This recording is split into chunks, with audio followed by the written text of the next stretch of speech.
I am Arlene Ayon of Bukidnon, representing Swerte Party List. Swerte means solo parent working on economic rights and other trust for equality. So, itong Swerte Party List is para talaga sa mga solo parent. I am a former city councilor of Valencia City, Bukidnon, and became board member. And ilang taon na rin sa politika. And ngayon sumasabak sa party list para sa mga solo parent. Yan lang po. Ma'am, you have 2 minutes, ma'am. Go ahead. Well, nagka-interest talaga tayo sa solo parent para mabigyan at may boses na kung may mga laws na tayo tungkol sa party list. Pero ito na, ang Swerte Party List na ang tututok para sa mga solo parent. Okay. Okay na po. Okay. Thank you, ma'am. Question? Ms. Mab? Hi ma'am, good morning po. Yes, good Ma'am, morning. ano po sa tingin ninyo yung legislation na pinakakailangan ng solo parents na gusto nyong i-advocate po? Actually, ma'am, we have marami ng legislation, marami ng mga laws tungkol sa solo parent. But this time, ma'am, kailangan lang talaga siyang tutukan. Kasi hindi siya masyadong na-implement at hindi siya masyadong umabot doon sa pinakamababang alta sa syudad. So, kailangan nating ipaalam sa mga tao na may mga laws na existing na dapat malaman ng ating mga kababayan, mga kapatid na solo parent.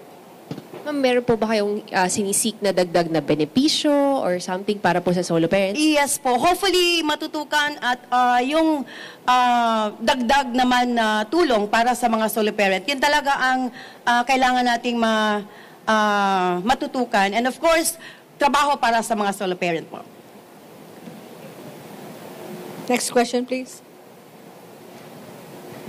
Ma'am, bilang yung swerte ay kumakatawan sa solo parents, kayo po ba nag-advocate din kayo kung sakali na masama kayo sa House of Representatives?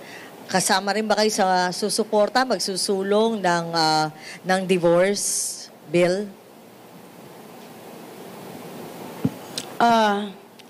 Yes. Susuporta po ako sa divorce bill. Pakipaliwanag, ma'am, bakit po? Kasi marami na kasing mag-asawa na hindi na rin nagsasama for so many years. Like me, ako personally, 12 years kaming naghiwalay bago nawala yung asawa ko. Pero hindi na-grant yung aming annulment for 12 years. So, siguro, in some cases, kailangan talagang mabigyan din ng time yung mga mag-asawang hindi na talaga nagkakasundo. So, for me, it's okay to approve or suportahan ang divorce bill. Tapos, Ma'am Arlene, gaano kalaki ang membership ng Swerte Party List? Ilan po ang members po ninyo? For now, nasa mga 4,000 lang po kami. Thank you. Meron pa pong tanong. Dwight, go ahead. Sige, siguro isundutan ko lang yung tanong ni Ms. Mavs. Like, anong specific legislation sa solo parents yun yung gusto nyong i-push? Kasi meron na naman tayong mga batas din sa solo parents. Tinignan ko may RA 11861 tayo na na-expand na rin yung benefits for them. Like, ano yung gusto nyong isulong when you get a seat in Congress? Because I understand if you represent solo parents, then you've already talked to constituents, tapos may mga butas doon, tingin nyo may mga butas doon sa batas na dapat punan. Ano exactly yon? Yes, i-amend lang po natin. Kasi bawat solo parent, entitled ka ng 1,000. Kung hindi po ako nagkakamali, 1,000 lang po yung ayuda maibigay sa kanila. So, depende kasi yan eh. May mga solo parent, 6 anak, 7 estudyante. So, kailangan siguro i-amend lang na yung medyo maraming anak, dapat dagdagan din ng tulong. Meron pa pong tanong. Nico, go ahead. Ma'am, clarify ko lang po. Yung swerte po ba ay acronym po ba yan? Or Yes. Bakit po, ano po yung... Swerte. Swerte is solo parent working on economic rights and other trusts for equality. Okay. Sige po. Thank you po. Clarify. Okay. Next po. Sorry, ma'am, ano ulit yung pangalan nyo lang po? Arlene Ayon. Ano A-Y-O-N? Yes po. Thank you.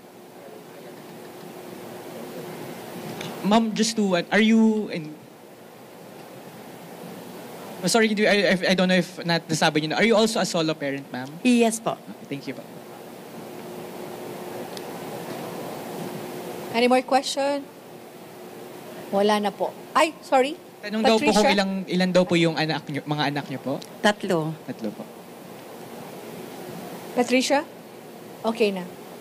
Wala na po. Okay, ma'am. Thank you so much, Thank you ma'am. very much. Ma'am, photo op ulit.